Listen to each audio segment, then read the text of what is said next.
Hey everybody, and welcome to my 2020 Chairman of the Board Awards. Every year I kind of do a list like this of games that are new to me. So these aren't games that are necessarily games from 2020. I'll be doing a list of exclusive 2020 games, maybe in a month or so as I catch up with those. But as I said, these are ones that are new to me and are the best of a certain type of category. So I tend to do a cut-off of my my top 50 games from year to year, and the kind of games I played in between those are the ones that are kind of eligible for getting on this list. So let's just run through them quickly and we'll see what we've got. So my best production of the year goes to Gentes. Now this is the deluxe edition, so you probably expect it to be a nice production, but even with a deluxe game, this one looks absolutely stunning, has amazing components, these huge beautiful looking wooden pieces, and just loads of attention to detail, just top quality throughout. And I was really impressed with the production and the way it looks and the component quality. So big props to that one. It's a really solid game as well. Best artwork of the year goes to Architects of the West Kingdom. I think the Miko is a really great artist, and I love his style. The games themselves are something I enjoy them, but I don't think they're amazing games. But the aesthetic I think is fantastic, and really like the way the game looks. And funny enough, I didn't have a lot of strong contenders this year. I don't know why there wasn't a lot of games that I particularly like the look of, but Architects was one that stood out. So I really do like the look of Architects of the West Kingdom. My best expansion of the year is quite of a subtle one, with the Shadow of Shitley. That is a very small expansion for Teotihuacan, City of God. So this one was purely adding more technology tiles to the game, and I really like it when you don't have to add any rules or anything. It's just a purely more of the same, and I do love that in an expansion. My best Euro strategy game of the year goes to Maracaibo by Alexander Pfister. If you watched my top 50 games this year, it was in my top 10. I think it was 5 or 6. So yeah, a really high place for that one. Absolutely love that game. So much strategy, loads of things to weigh up, and strategies to follow. My surprise of the year. So this is ones that or a game that I wasn't expecting much from, but it actually completely pleasantly surprised me, and I thought it was way better than I was expecting. And that is Nidovilia. So Nidovilia is an auction style game where you have a bunch of tokens and you're bidding on these different cards to get different set collection bonuses. Sounds very simple, and it is very simple, but it has a great twist where if you don't bid with a certain token, you can upgrade it to a higher one. So there's this real kind of trade-off of whether you're going to bid now or increase your bidding for going forward. And there's loads of different set collection methods. Very pure game, and I think it's going to be a huge sleeper hit because it is a really good design. My unique game of the year goes to Wavelength by Wolfgang Warsch. This is a party game where you can play in teams or you can play cooperatively, and you are basically given a card with 2 binaries on them, so it might say hot and cold, and then you have this amazing contraption where you are spinning this wheel, which gives you a kind of a frequency of where you want to get or help your teammates guess where you are kind of giving the clue towards. So say it was hot and cold, you might say something like, bath water, and then they got to decide on the scale where they think your clue lies. And I really do like that. Extremely unique, and nothing else like it in the field. So Wolfgang Warsch is a great innovator, and I think this is just another example of that. My favourite party game of the year, it goes to QE. It's basically very loosely a party game because it's actually got quite a lot of strategy in it.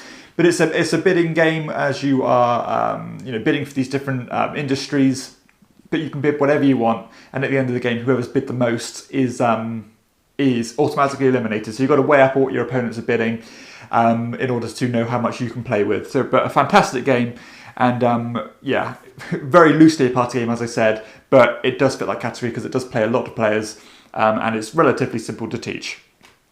My favourite 2-player exclusive game. So these are games that you can only play 2 players with. This is Circle the Wagons, a very small button shy card game, but a very good one, as you have this, I think it's only 18 cards or so. You flip 3 of them over and they give you scoring criteria for the game, so there's loads of variability.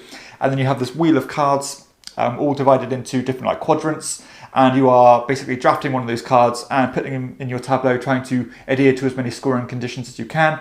But you can skip over as many cards as you want to get any card you want, but all the ones you've surpassed go to your opponent, so you've got to bear that in mind, which you can use them to your advantage, or you can actually use them to hurt your opponent because they might not want a certain type of symbol. So yeah, a really cool game and extremely concise and compact. And my favourite co-op game of the year goes to Letter Jam. This is a cooperative deduction word game, as you are helping each other decipher what each other's words are to form an anagram at the end, and then hopefully get points determining how well you do.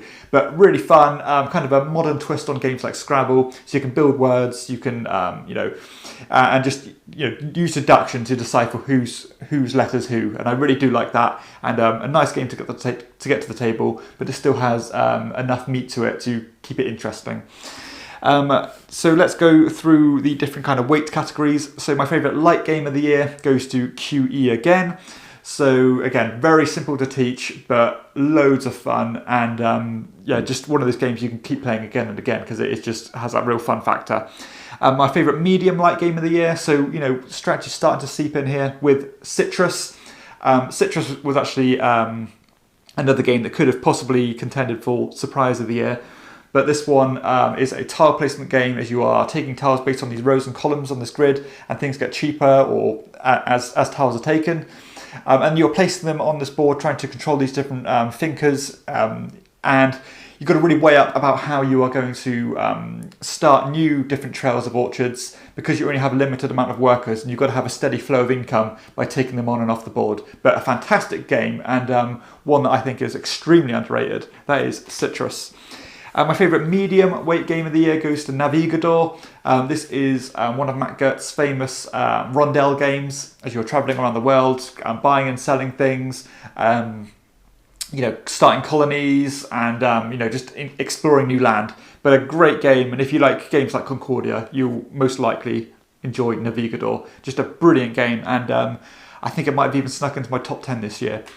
My favourite medium heavyweight game of the year is actually a game from 2020 with Bonfire. Bonfire is one of Stefan Feld's latest games, a brilliant one, very out there in its theme, loads of things going on, but just has all the Stefan Feld trappings that you really want. Point salad galore, loads of strategies, and just brilliant fun. And my favourite heavyweight game of the year, if you couldn't guess, is Maracaibo. Loads going on in this game. It's certainly not an easy teach, but the gameplay and strategy more than warrants the initial rules overhead. Just a great game, and just, for me, Alexander Pfister's best design yet.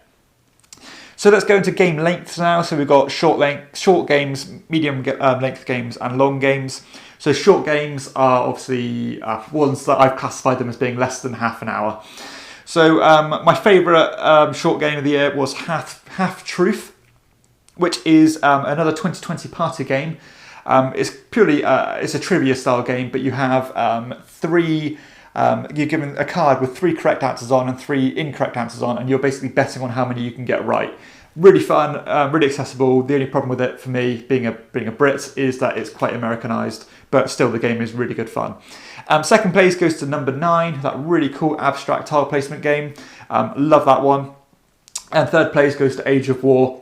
Ultra simple dice rolling game by Rainer Knizia. 3 really solid games there. Favourite mid-length games, so these are the ones that go from half an hour up to an hour in length. At number 1, I have a third award for QE, again for a really nice meaty party game, which kind of is a bit of a contradiction there, but you can get it done in about 40 minutes, and just a lot of fun with this one.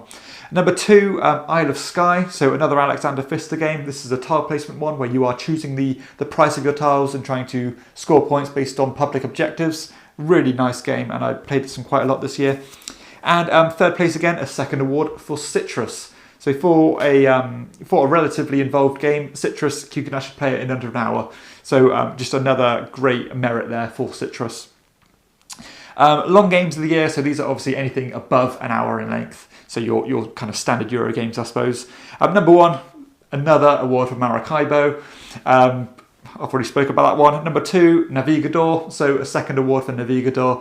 And in third place goes to Newton, a really nice slight engine building game. that I absolutely love. So Newton is in third place.